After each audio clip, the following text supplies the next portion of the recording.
അസ്സലാമു അലൈക്കും വറഹ്മത്തുള്ളാഹി വബറകാതുഹു. ബഹുമാന്യരായ സഹോദരങ്ങളെ, ഇന്ന് ശഅബാൻ 29 കേരളത്തിൽ എവിടെയും മാസപ്പിറവി ദൃശ്യമായിട്ടില്ല. അതുകൊണ്ട് നാളെ ശഅബാൻ 30 പൂർത്തീകരിച്ചുകൊണ്ട് മറ്റന്നാൾ വ്യാഴാഴ്ചയായിരിക്കും റമദാൻ 1 എന്ന് പ്രഖ്യാപിക്കുകയാണ്. മറ്റന്നാൾ വ്യാഴാഴ്ചയായിരിക്കും റമദാൻ 1. ഇത് പാളയ ഇമാമിന്റെ പ്രഖ്യാപനം, അതോടൊപ്പം തന്നെ ഇവിടെയുള്ള ഇമാമിങ്ങളുടെ എല്ലാം തന്നെ സംയുക്തമായ തീരുമാനം, അതോടൊപ്പം തന്നെ ദക്ഷിണ കേരള ജംഇയ്യത്തുൽ ഉലമ ജനറൽ സെക്രട്ടറി തൊടിയൂർ മുഹമ്മദ് കുഞ്ഞ് മൗലവിയുടെയും സംയുക്ത പ്രഖ്യാപനമാണ്.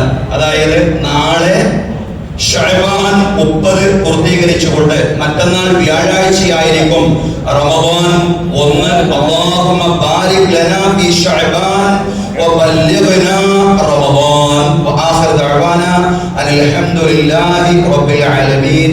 അസ്സലാമു അലൈക്കും വറഹ്മത്തുള്ളാഹി വബറകാതുഹു.